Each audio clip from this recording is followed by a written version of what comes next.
You're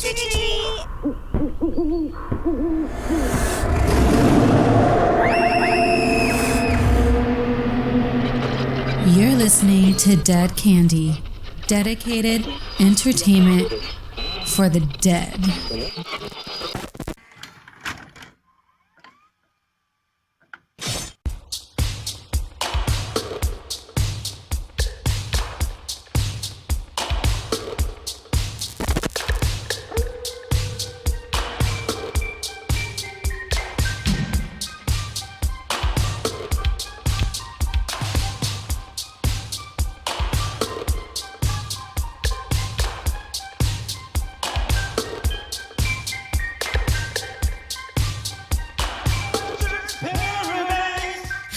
Spoiler alert, Slashers Paradise encourages viewers to watch these horror films before listening to our show. Danny and Lance will go through everything, including filmmaking, dialogue, characters, and even full scene breakdowns when we get excited. Enjoy the show.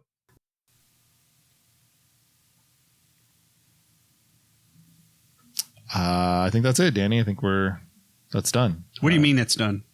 Friday the 13th, we're done. We did the whole thing. No, there's got to be more, Lance. Come on, concentrate. I don't know what to tell you, man. Like, that's it. No, you're lying to me.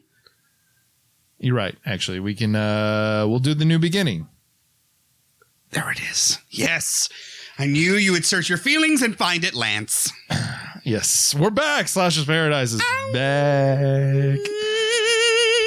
What you I've been listening to what you a doula day. I've been listening to so many of our old podcasts trying to get back into this. I'm like, oh yeah, I remember that. That was a great line, Danny. Welcome back, Slashers. What's up, Slashers? Welcome back. Hey, home listeners, it's time for Friday the 13th, The New Blood. Part 7. So, Lance, I'm going to tell you, man. Why don't they just call this We Still Want to Make Money? Why not? Well, yeah. I mean, Paramount wanted to make a ton of money, and they pitched something to New Line at this point, but it didn't work out. So we got and matchups. That's what we want. We want a matchup of some sort. We wanted a matchup, and honestly, this movie, even the slightest horror fan would have known, had they seen Jason Lives, which was the Friday before this, part 6, had they seen that, they would have known, okay, so the new Friday's coming. Yeah. Because the way they left the other Friday, Jason Lives, with Jason staring down the barrel of the camera with his eye open, submerged underneath Camp Crystal Lake, still very much alive, but contained. Chained to a rock. Chains. That's how you defeat Jason. I just feel like chains, and these chains. I feel like I'm being grabbed. These chains. Sorry for your ears, folks. That's totally fine, Danny. No, that was a reference. That was a quote from Night of the Roxbury. So you're welcome. That's not a horror film, Danny. Wrong genre. Depending on who you ask. No. So this was the first attempt from the Friday the 13th camp from Paramount to try to make Jason and Freddy a thing. You see, Lance, at this point in the 80s, a lot of fans are very much showing their ass in the sense of they're like, you're going to take our money. No matter what you put out there, you put out shit, you're going to take some of our money, right? Some. See how I said that? Yeah. Because some. Now, in this situation, they are starting to listen to the fans a lot more. Fangoria is definitely happening. Folks are writing in. Hell, they're writing straight to the dang picture company, New Line, Paramount. They're writing to them and be like, oh, that's so cool that you had Jason resurrected from the dead. Now, wouldn't it be like totally awesome if Jason and Freddy just like fought? Because like that would be so cool. That was great. That was a great Wayne's World. I don't know. I mean, I'm just no. I would imagine 80s. That's what these letters were coming in as. So at this time, we're in 1986, 87 at this point, or 86 technically. Friday movies box office is starting to dwindle just a tad, but you know, but Nightmare movies are almost double box office hits over Friday the 13th. So Freddy's kind of raking it in at this moment. Lance, I don't want to talk a bunch of shit, But you're going to. but I am. It might be that as a franchise and as a story, Nightmare is probably just a little bit more creative, has more legs. I'll say that. We'll get into Nightmare on Elm Street franchise, I'm sure, in the future. Yes. But for right now, I think a lot of that, one, has to do with what they did in this franchise with Part 5. Yes. We talked about the loyalty of horror fans. We talked about how they're not stupid. Right. They love what they love, and they know what they love. And when you bitch slap them essentially with an imposter of Jason, an impostore of Jason in Part 5, you're going to have to win them over. Yeah. And I mean, kudos to Part 6. I am still reeling from what an awesome movie that is. But here we are in Part 7, and you're right. Box office is dwindling.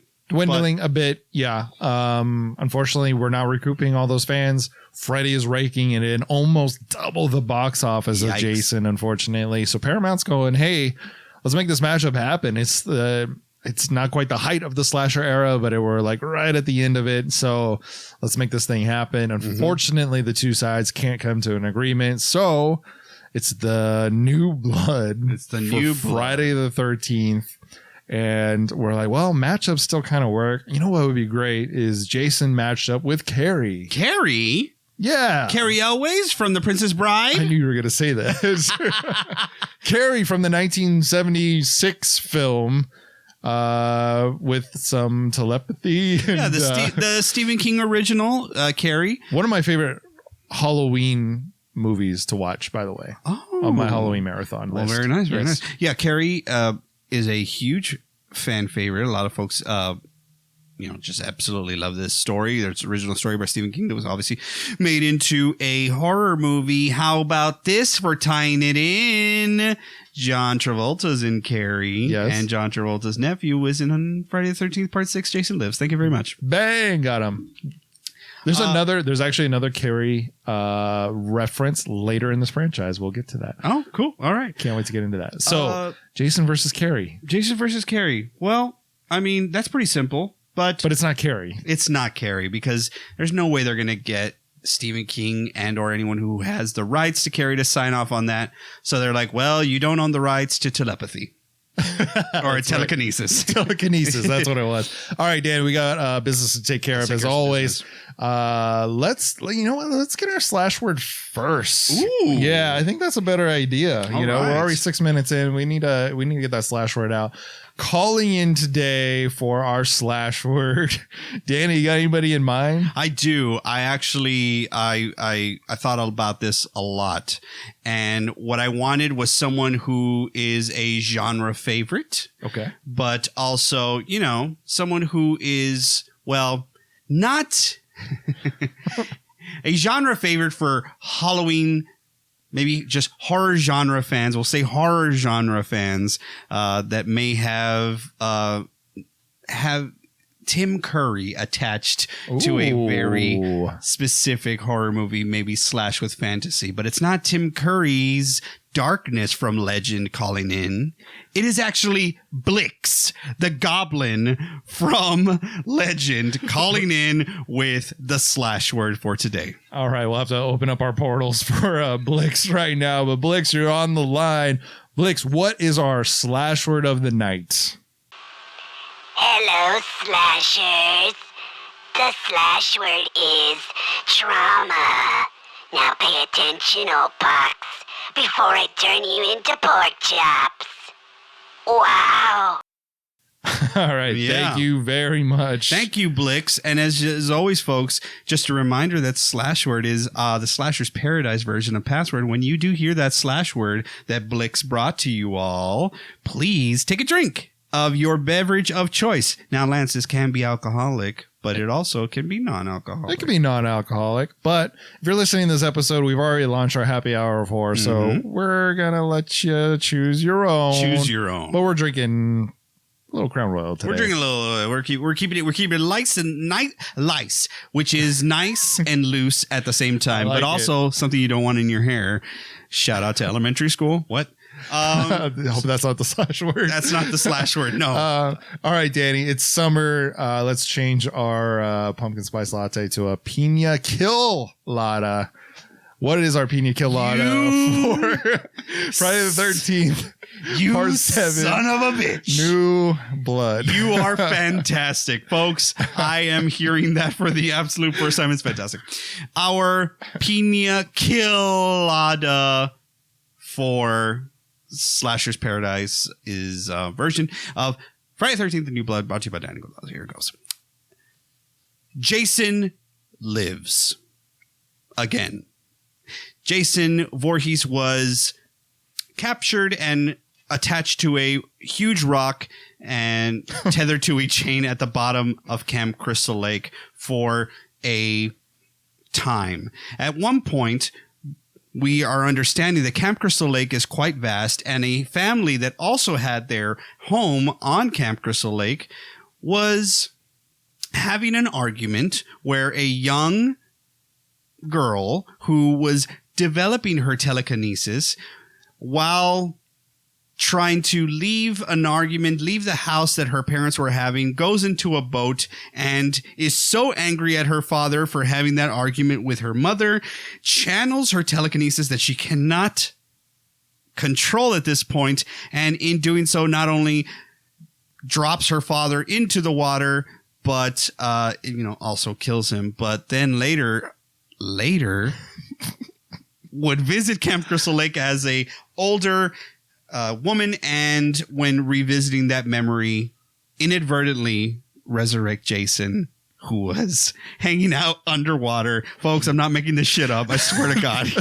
But through her telekinesis, raised Jason from underwater, and now Jason is back, deteriorated from the water pressure and such, and is in full zombie form, and is now doing his old tricks in where he just has to kill anybody who is around Camp Crystal Lake. And that is your pina colada for Slasher's Paradise's Friday the 13th, The New Blood.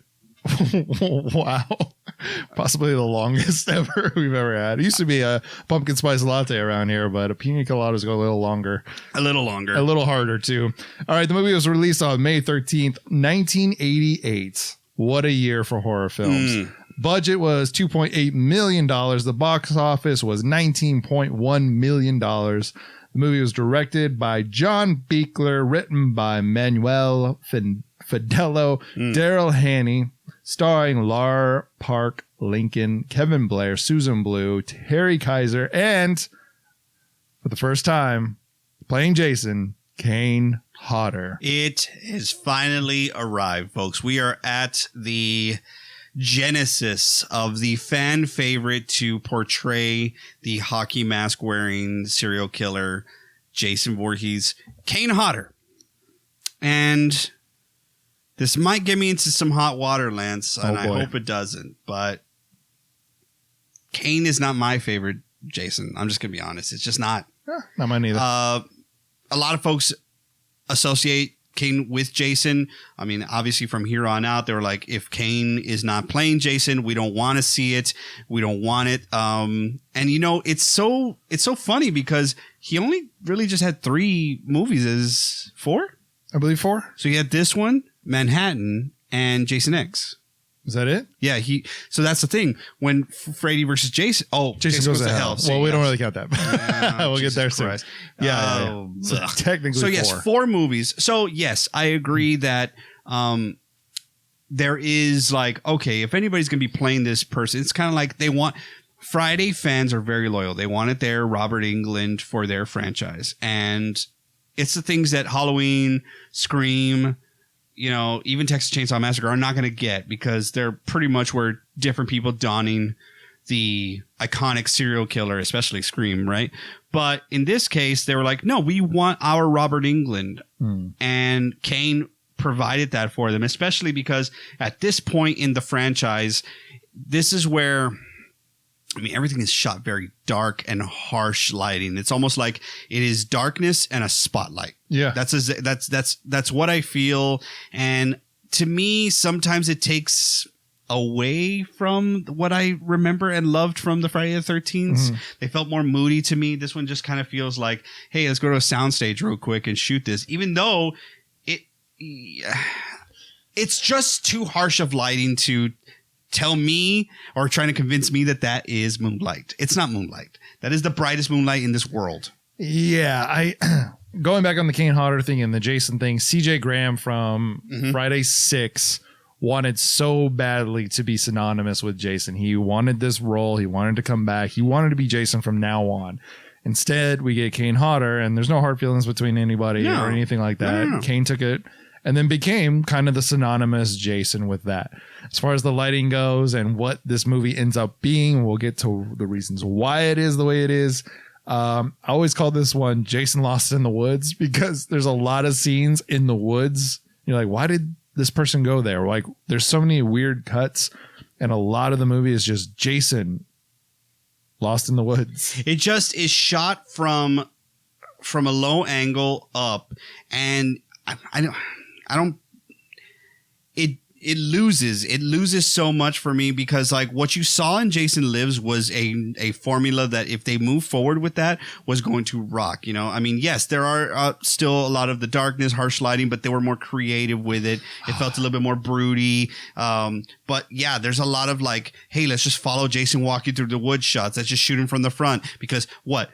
It reeks of one of those like quota things. Hey, every X minutes we need to see Jason. We need to see a kill, like things that we've had, like those things in the past in the franchise. But you know, it's not my favorite for a lot of reasons because I'm like, it feels like a carbon copy, but you left a lot of the copy out. You know what I'm saying? This movie had, I mean, if you watch any of the interviews and all that kind of stuff, it came down to a lot of cooks in the kitchen sort of a thing. So a lot of things get cut out. Thanks to the MPAA, I've learned through like this particular franchise that Friday the 13th was the target of the MPAA as like, that's the number one horror movie. That's the reason we have gore and we have to cut all this stuff. So Friday the 13th got cut even more than most movies out there. This particular one got cut so much that they didn't even know like what to do with it. And I think a lot of transitions and the reasons characters are in certain places, it's just kind of bizarre. And that's why we just end up with this like, all right, now this person's dead and it's cut to the next scene. It's just, it gets very cut up. And I think a lot of filmmakers in the past had a better way of refilming or touching up so there's connectivity, where a lot of this movie, there's none of that connectivity. Right. I just want to kind of reminisce. Let's pump the brakes and reminisce about 1988. Yes. Let's not put... I feel like sometimes I'm definitely guilty of this. I can get so caught up in trying to view these movies as like from the lenses of today, of myself and my like what I like. But I do remember, and I hope this is where you were going, but I do remember when I was first watching this movie around this time, definitely around, well, not around this time when it came out, but I remember watching it and be like, okay, Jason is now the unstoppable force. Right. So there is terror to that. Yep. There is some scary elements to it. But again, like, I think a lot of what made me fall in love with the series was not the interesting deaths, not the cut 'em up. I just liked the sort of,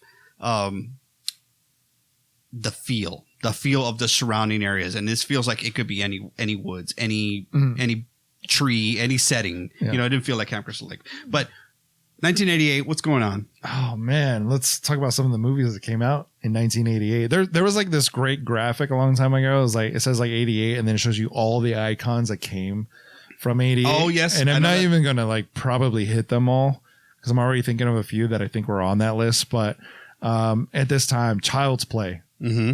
Phantasm 2, which I don't know if you're a Phantasm fan, but I am. Boy. Okay, good. That's all I got. Good to know. Oh. Hellraiser 2, which gave us a lot more Pinhead, more icon out of it. Killer Clowns came out in 88. They Live came out in 88. So a political, like, we're saying something with our horror films now. And one that we're going to get to, Night of the Demons. I think it just kind of shows you that there's a lot, like, the horror genre is just kind of everywhere at this point. It's not just slashers right now. It's kind of all over the place. It's fun. It's stylized. What? Wasn't there another? Oh, there's a couple. What do you got in mind? Halloween 4. Halloween 4 was on my list. Halloween 4 also came out in this year. Great year, Lance. Great year. What I want to say about that as well, Halloween 4 is on my list. I was going to get to it in just a minute. But what I want to say about Halloween 4 is watching this movie and trying to like go back to 1988, which was the year I was born. Oof. But it made me appreciate Halloween 4 even more. Because like the contrast between these two movies coming out in the same year was really intriguing to me. It was really fun and totally different. And you see that there is some sort of difference between the two characters of Jason and Michael.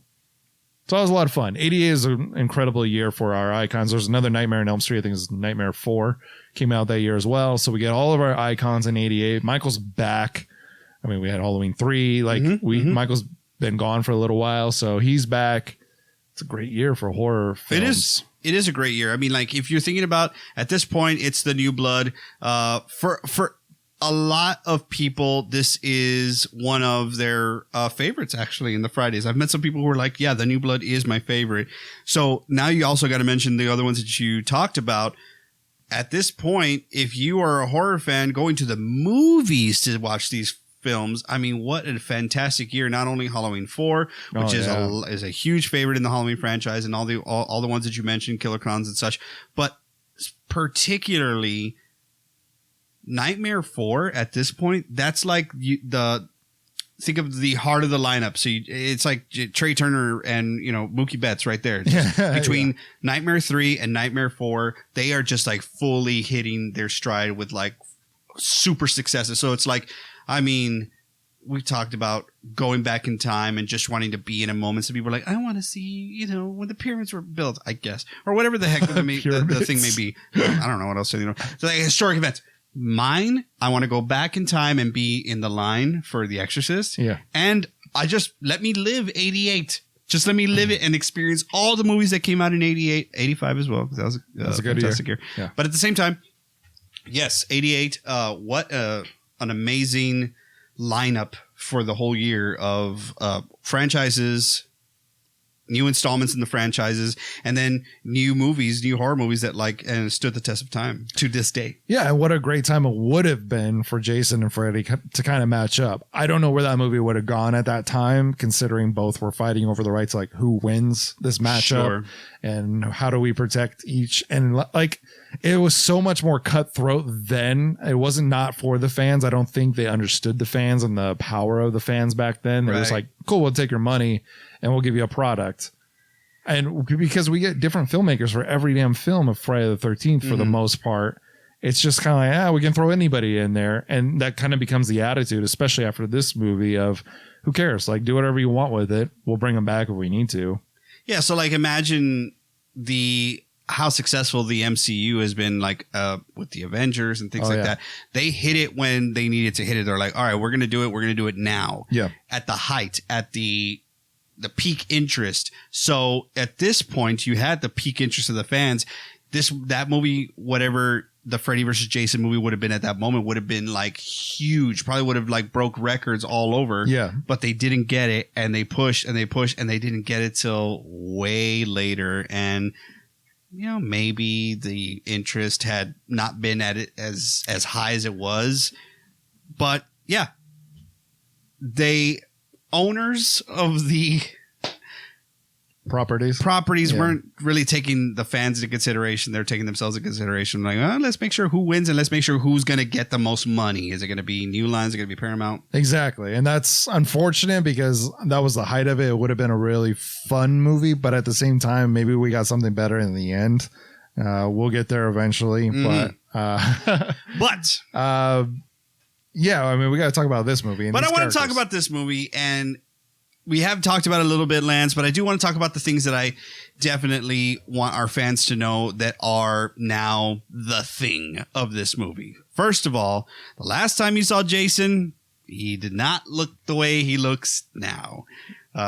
He's been successfully contained underwater in Camp Crystal Lake, and the surrounding areas have, enjoyed Jason-less years. It feels like he's been under there for a while. I think it's 4 years technicality. Okay, so Tommy and the survivors from Jason Lives were probably able to go and live their lives, and who knows where they're at, just living it up and not hopefully looking at the headlines of Jason being resurrected by a telekinetic person. But when you see Jason, folks, his spine is exposed. Okay, so he's been underwater. He's been underwater this whole time. So not only was he still zombified Jason from part 6, but now he's like water deteriorating from being underwater for so long. So he's got the chain around his neck, which is cool. Like it's never going to, like, for the most part, a lot of these Fridays never erase what the previous one has done. Give 5 kind of like, ignore 5 at this point. But like, it's really cool to always see the chain link around his neck as he's wearing it like a necktie. But it reminds you of the reality of the previous installment. Yeah. And that was kind of the purpose. John Buechler kind of said he was a special effects makeup, and then he was the director of this film. And he's like, I'm taking everything that I've seen this guy go through and I'm adding it to the makeup of this. And again, we're in the like heart of Fangoria. Like, we get a kind of a creature feature at the end of this sort of a thing when Jason's mask pops off and or is taken off. So every injury that he's ever had is accounted for. 4 or 5 years of being waterlogged is accounted for. That's why he's just totally deteriorating. He's zombie Jason. He's unstoppable. And the thing I kind of like about this is he's always wet for some reason. Hey. And when he walks, he has this like squishy stomp. Like sloshy. Yeah, like when you were wearing your shoes and you dip into the puddle of water and it's like, dang it. Yeah, but you're also like 289 pounds, whatever, 300 pounds. It's just Brock Lesnar. It's just, yeah, a huge stomp. So you actually hear him coming now all the time. It's not just like a little snap of a twig anymore. Right. It's and a chain. And like, you can hear him coming. It's terrifying. The sound of him coming is now terrifying. Or we saw Jason kind of pick up the pace in some of the ways he was walking. I feel like he was always walking with a purpose in part 6. Definitely before 5, we see it a little bit in 4 and definitely 3. I mean, 3 he's running in part 2 as well. So the point is that the trope is... It is very much prevalent of the whole, no matter how fast you run, Jason walks faster. Yeah. Get it? It's like, I don't like that. I don't like this. There has to be a reality. Just show him walking a little bit faster. Just a little bit. But yes, he's very much, it's a sloshy sort of, creep throughout the woods. And then you kind of know that if you do get caught by this Jason, there's not going to be any sort of compromise. I mean, he's not even a man at this point. He's just a zombie carcass that is barely being held together and is on a mission to he's just killing at this point. I don't know.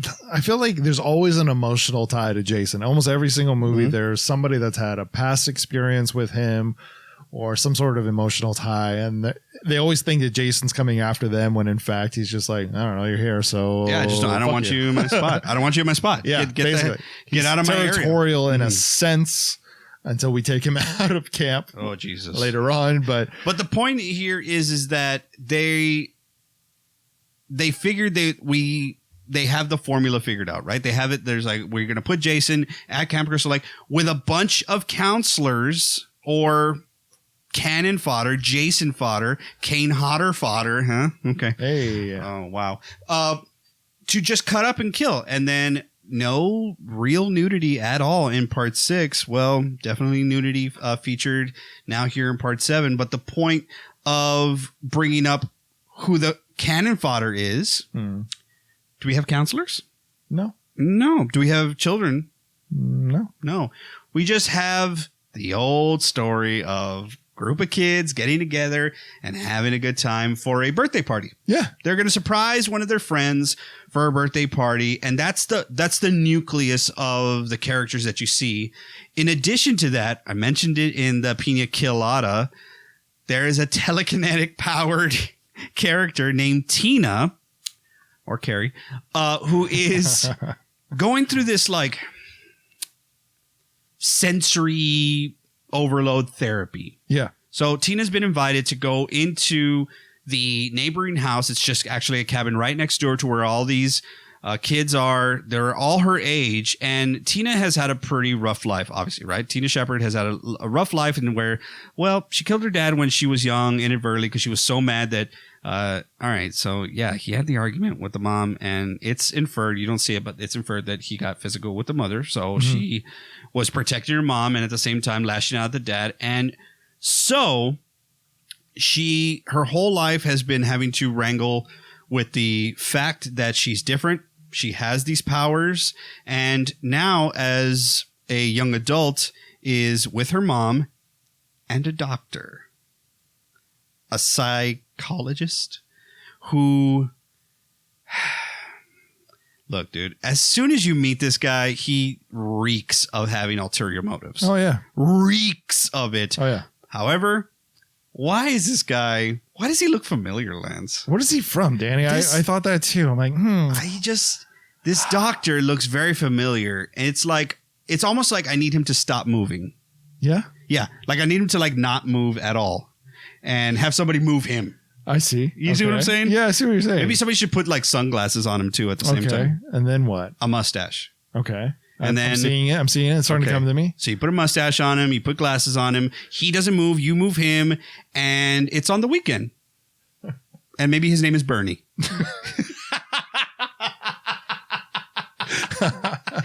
Folks,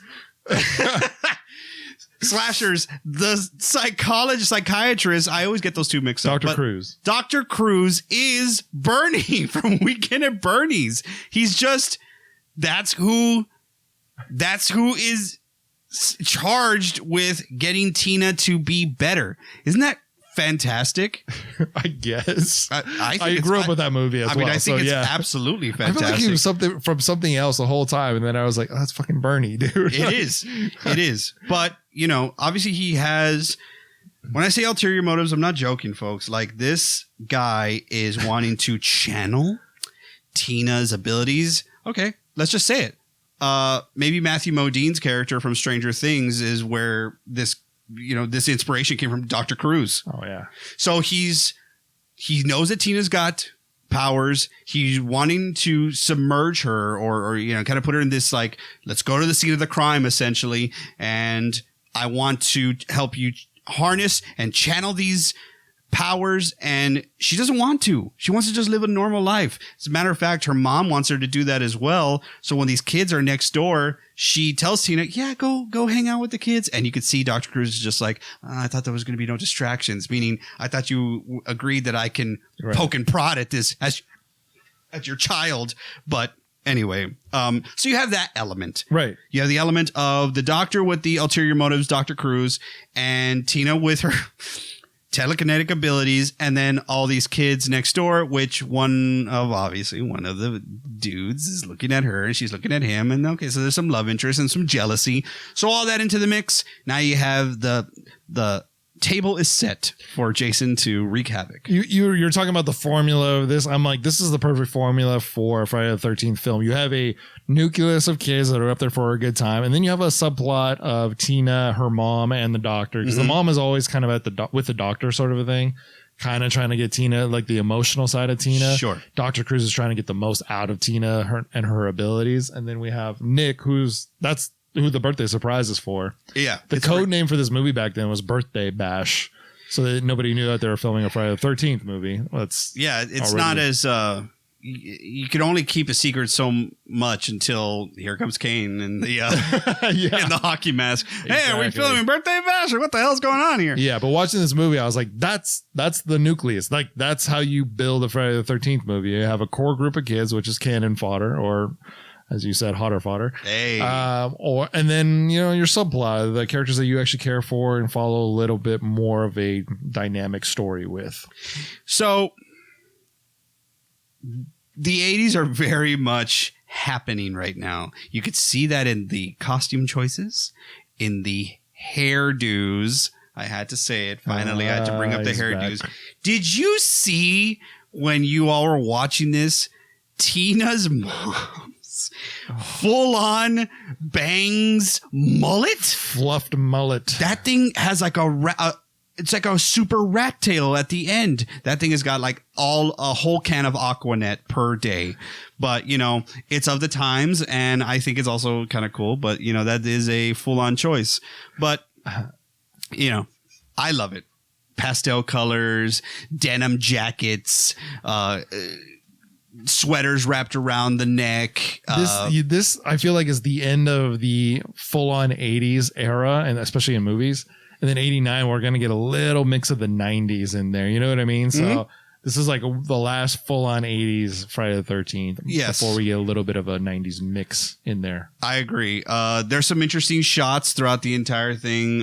Some very invasive shots with it reminds me of the Jaws shot. Yeah, exactly. There was actually some sort of like, oh yeah, like Jason is Jaws sort of a thing. The filmmakers actually saw him as Jaws, so I think that was where you're going with this. So it's like he's an unstoppable killing machine. He has no motive. Jaws, Terminator, whatever you want to say, just somebody who cannot be reasoned with or bargained with. They are just going to kill.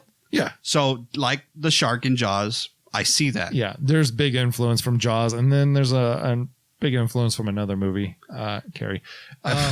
So I think another thing, if you're going to get into this, I hope, I think I'm reading your mind at this point with the theme of the movie. Okay. We're going to talk about chemistry between the actors and how none of them have it. No. This is so terrible. I mean, look. It is a hard gig to be a casting director, Lance. It's a hard gig to be like, this person looks, they sound, they meet the height, everything that I have as far as the idea of what I want this character to look like. They are checking all the boxes.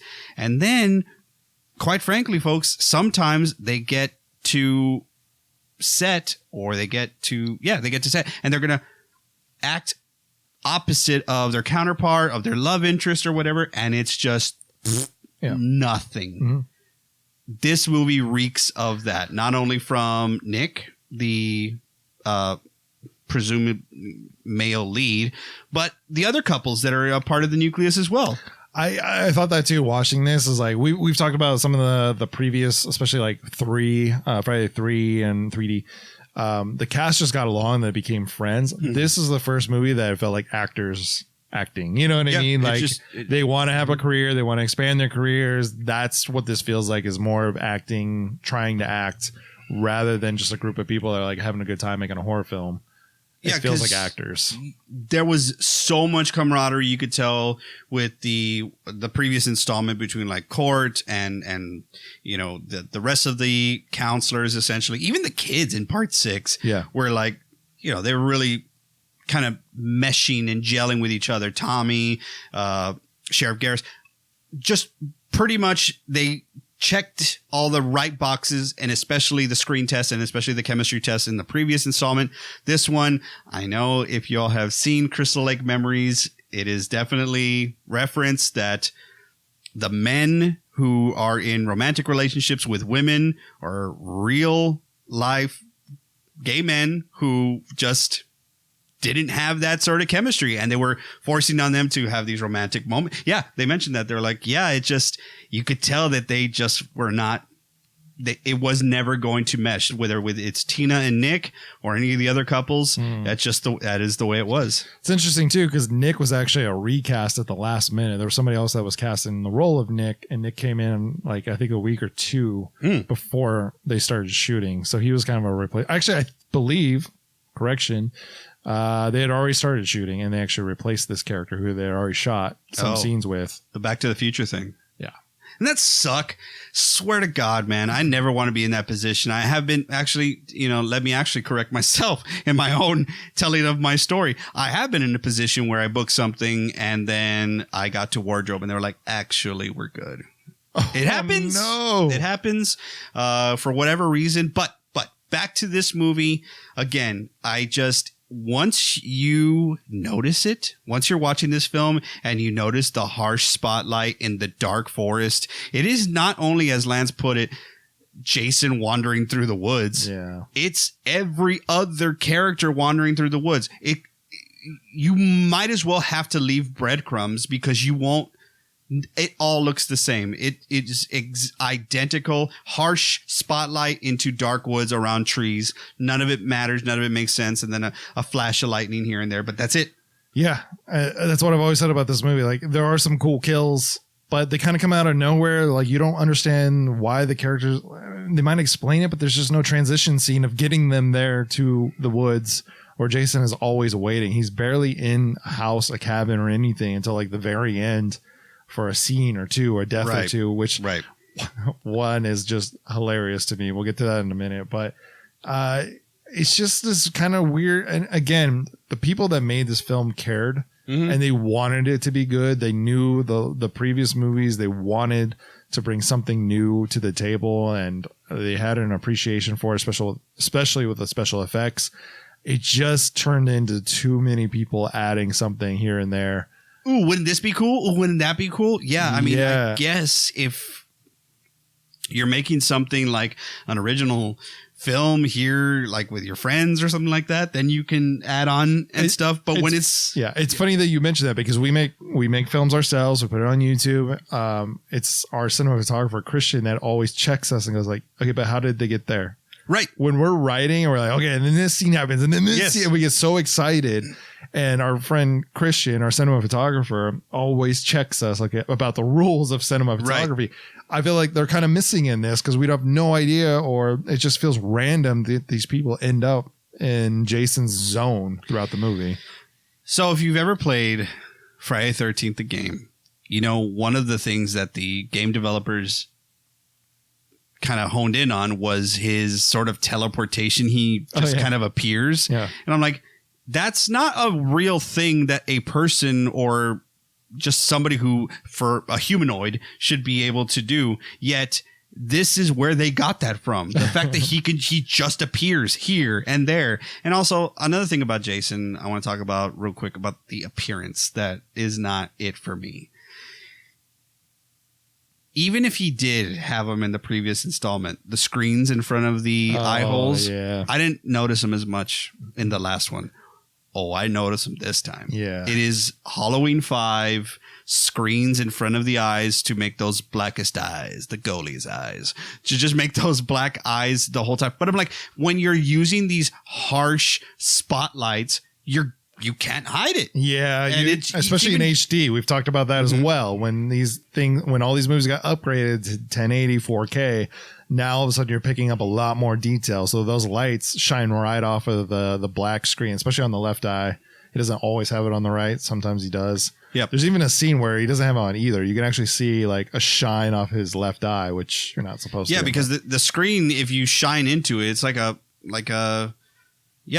car lights or headlamps or something like that. You will see the reflection of a screen. Yeah. But also, there is no other color. There's no color besides what the characters are wearing. And when they're shooting during the day, there's some sunlight, but it's like dark or black and spotlight. Yeah. And that's it. Although it would have been cool to kind of be on there. Oh, this is where I had the most terrifying dream I've ever had in real life. It came from this. So there's a part in the movie where Tina is done. She heard the coup or the plans laid out by the doctor because her mom did some investigating and found all this stuff. Okay. That the doctor has ulterior motives. There was a point where Tina saw something was stabbed into the side of a wall and the doctor removed it because she knew it was Jason. And the doctor was like, oh shit, if this is true, it's going to ruin all my work. So he hid it. Anyway, the doctor's been found out. Dr. Cruz has been found out. Yeah. So Tina's like, son of a bitch, not again. And it's kind of just like as it was when she was younger. She hears, in this case, it's not her dad, but it's the doctor and her mom arguing. Tina takes off in the car. Okay. It's just a road. Yeah. And while she's going down the road, she has a vision of her mom being impaled and killed by Jason, veers her off the road. Right. Okay. The dream. I grew up on the ranch, right? And my most favorite thing to do with my cousins was to be in the back of the truck and ride the truck from the center of the ranch to the compound or whatever the case may be. And our fathers would always tell us, we wanted to sit on like just sit on the edge of the truck and just hold on and just, so you could see there's no fun in sitting all the way down on the bed. Yeah. Okay. So I had a dream where we were doing that, and it was a thing where we knew Jason was there. Well, I don't know who was driving, but it was maybe my dad, but it didn't matter who was driving. Well, the thing is, everyone is getting into the truck to escape Jason. Jason's coming. Get in. And then some idiot, either one of my cousins or somebody, says, go, before I have got a full chance to get fully into the truck. So my foot is on the bumper, and when the truck takes off, I fall back, and all I see, because of this movie, if you're not where you need to be, there is no light for you, right? It's darkness. So all I see are the tail lights speeding away, and it speeds away. So I hear,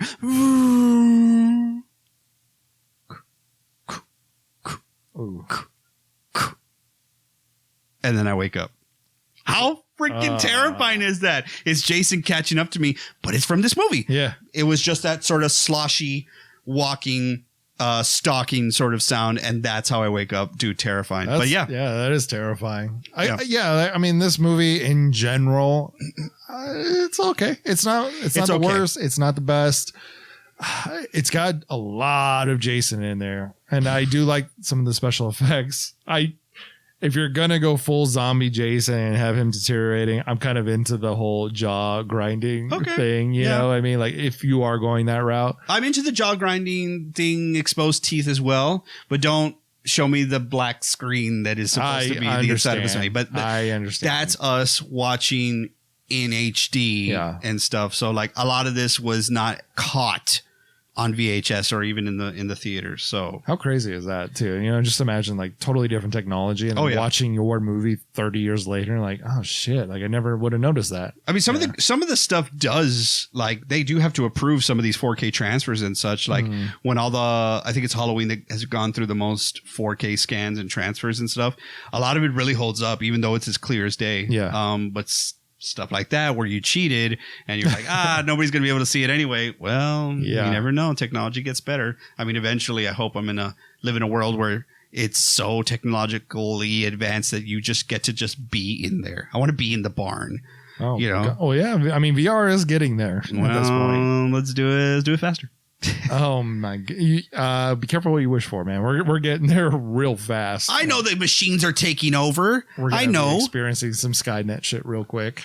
That's terrible. But okay, so back to the actual plot.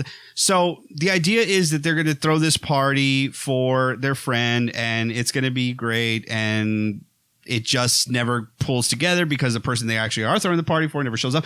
So it doesn't really get going with the plans. With what we saw in the past, the kids get there for camp. The camp is being worked on to be opened. Even in part 4, where the group of friends get there, they party. So all the plans laid out actually happen. It just feels like they're just waiting for the thing that they set out to do to happen. But you don't really stop kids from being kids. You know, you got your stoners, you got your, more promiscuous folks. You got your, a huge element. There are multiple sub-villains in this movie. Oh, yeah. Yeah, so you got, obviously, Dr. Cruz, who we talked about. Mm-hmm.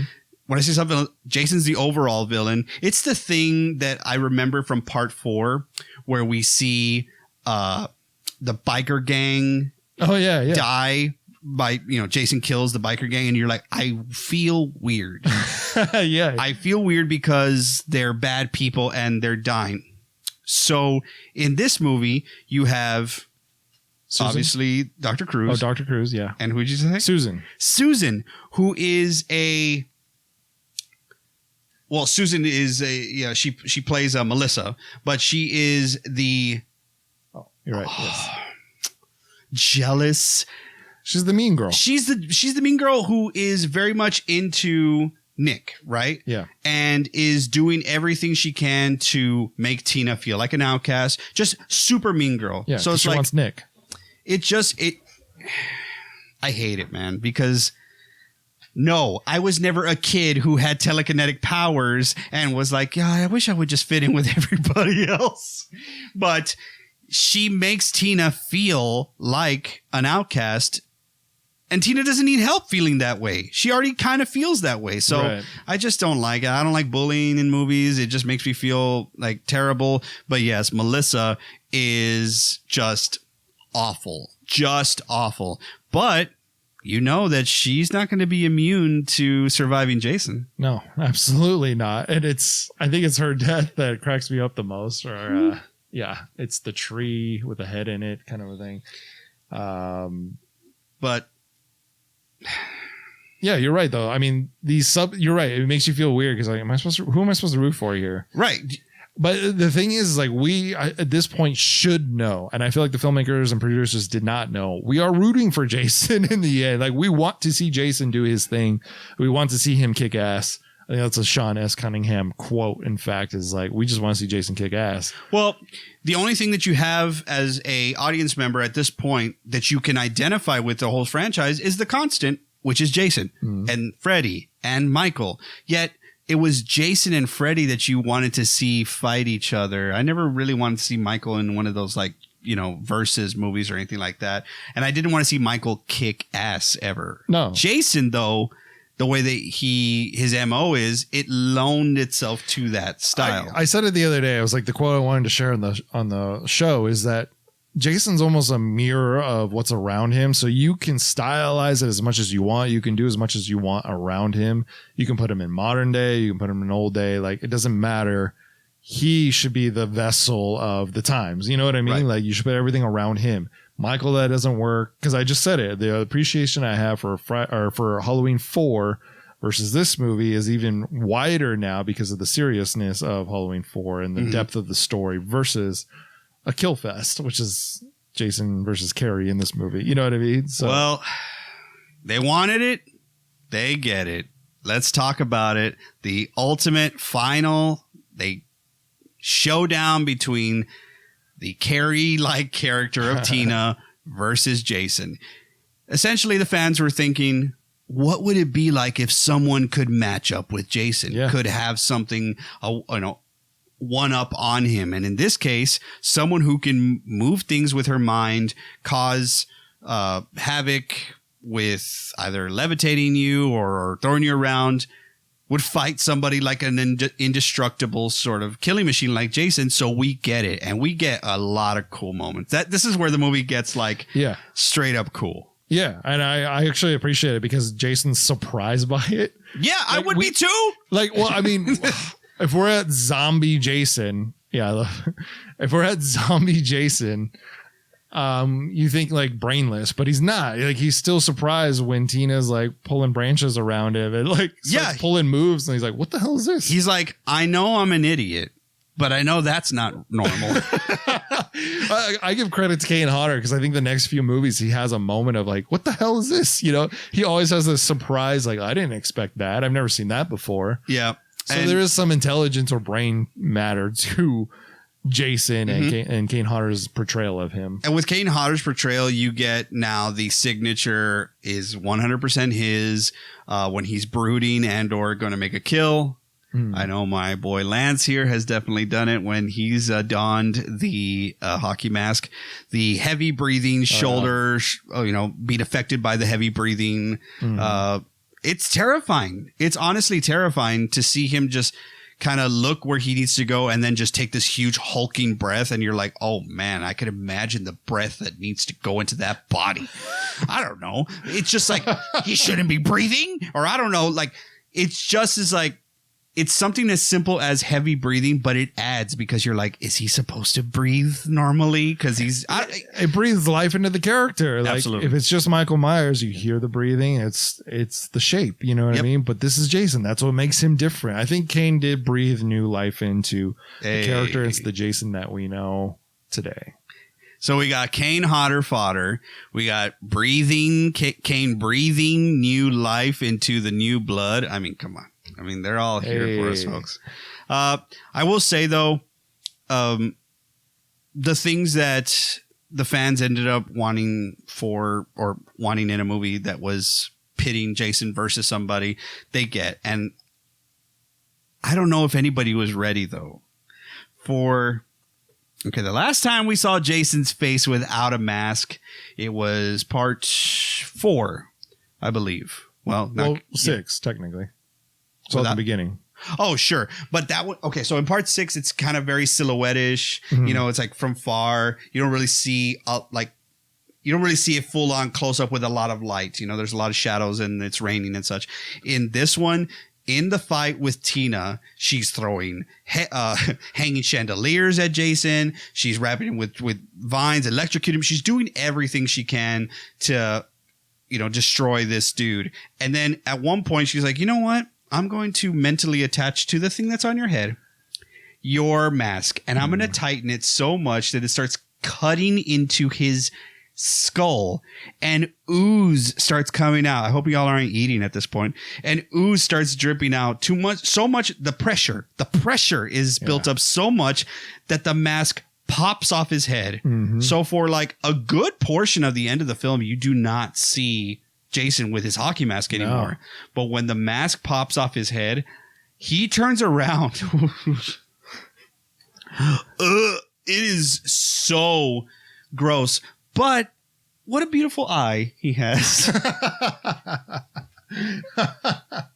It's true. It is true. He's got such a beautiful eye. Notice how I'm not saying eyes because he only has one. Yeah.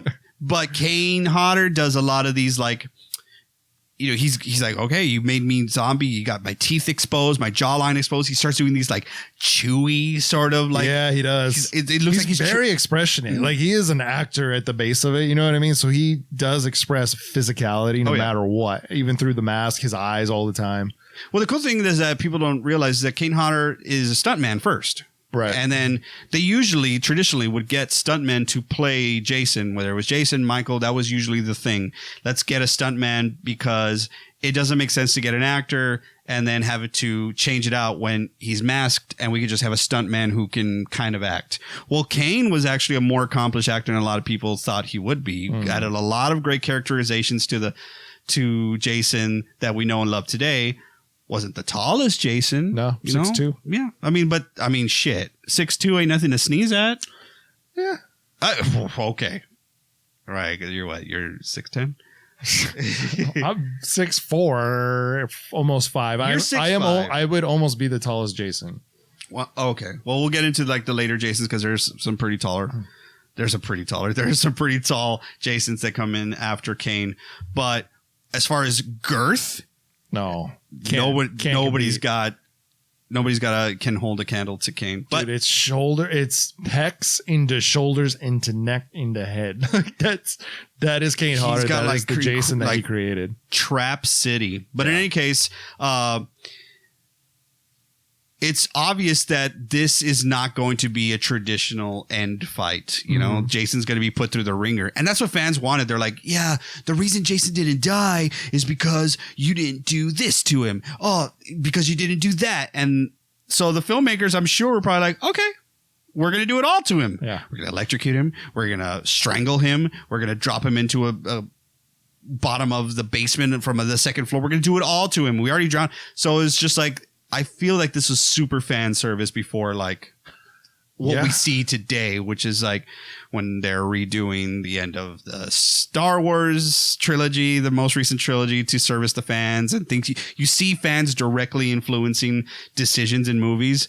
This was like, there was no social media. It was all writing in to Fangoria and things of that nature. So but it still feels like fan service. Well, and remember that you have a special effects guy that is your director. He's directing the entire movie. He was actually the designer of the special effects of this movie, so he wants to flex. Then you got Kane Hodder, who's a stunt guy, who's like, I'll flex too. Which, by the way, when he does fall to the basement and Tina actually electrocutes him into fire with the furnace, which is the furnace reminded me so much of Freddy and Nightmare. That was actually to that time was the longest stunt burn in film history. At 40 seconds. Is that the burn that got him? No. So what I'm referring to, folks, is Kane Hodder has been very, open with, he has a pretty significant burn injury from a stunt that he did. And it's just,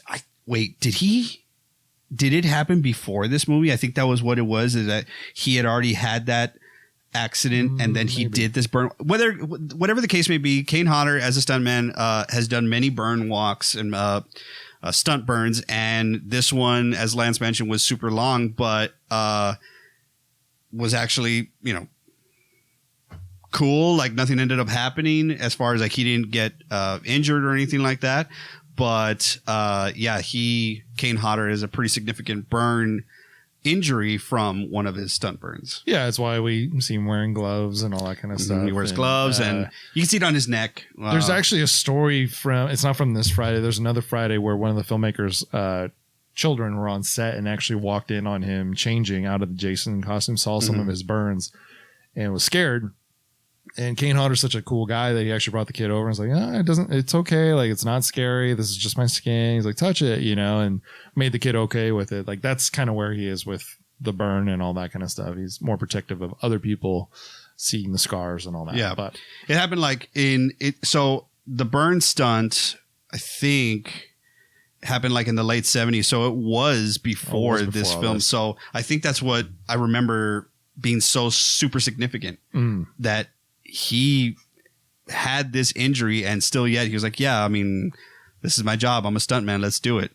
But yeah, I mean, I share what you think about the movie as far as like, it's okay. Not my favorite when I'm looking at it through those very specific horror snobby lenses, then I do find the things wrong with it. But if I let myself just be a fan of like some of the cool kills and some of the fun moments in that final fight, I do enjoy it. Yeah, I'm the same way. I think it's kind of blah again mostly because of the cuts that I think that were made and the transitions and anything. It doesn't quite make sense, but we get a lot of we do get iconic moments. There are moments from this movie that you'll see online, and this is a version of Jason that is often replicated and kind of shown. It is like the definitive zombie version of Jason, I think, you know, with the bones coming out of his knee and his ribs and all that kind of stuff.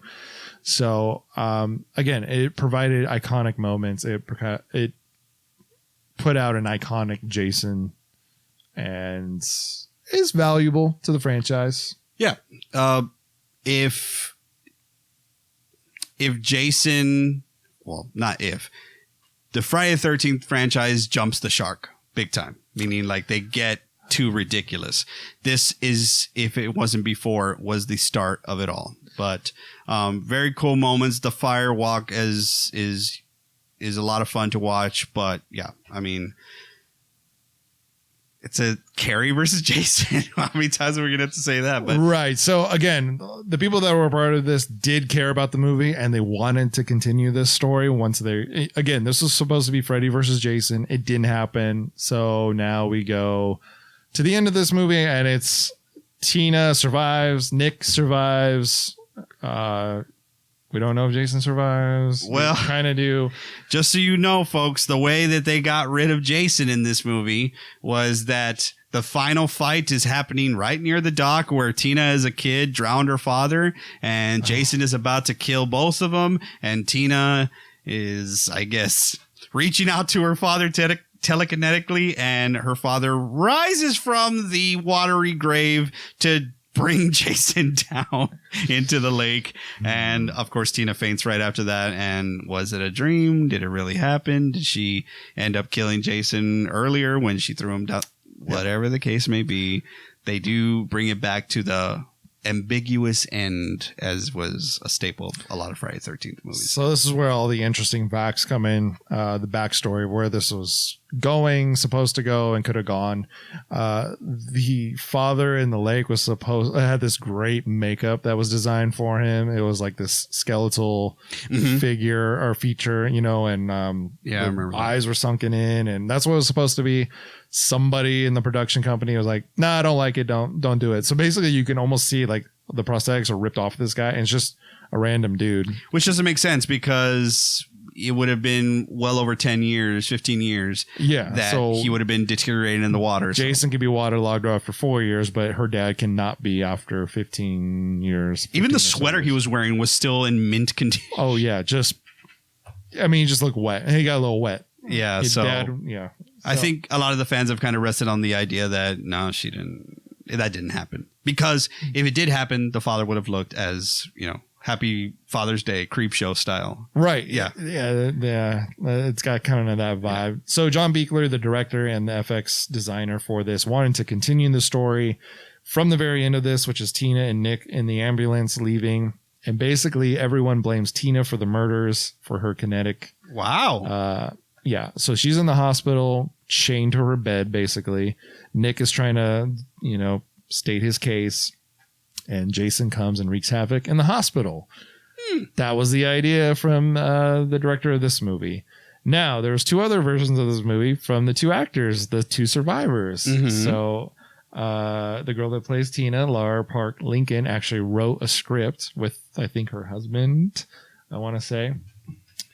And that script had the idea of her facing her trauma, going back to the camp, opening up like a girls' counsel, like she's a counselor for girls with trauma. Okay. And like a halfway camp? Kind of, okay. Yeah. I think that's what it was.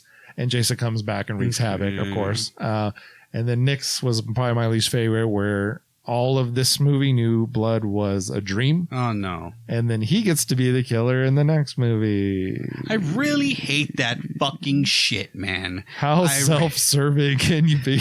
I really hate it was all a dream bullshit. Oh, I know. It's so unsatisfying. No matter who does it, no matter where, every time I've ever heard of somebody pitching that, I hate it. I hate it. It's lazy, and it delegitimizes what previously happened, but whatever. We got what we got. And then we move on the next year, hoping again for Freddy versus Jason, but we're not gonna get it. Do you want to know why? Because we got Carrie versus Jason, Lance, and all of these follow-up scripts, they sound fine, and Freddy versus Jason would be phenomenal. But have you ever seen Jason in New York? No, I haven't. Do you wanna? Not really. Well, you're going to get it. Danny. Oh, God. How many machetes do you give Friday the 13th, Part 7, The New Blood? Out of 5 machetes. Out of 5. I will be giving Friday the 13th, Part 7, The New Blood, 3 machetes. Nice.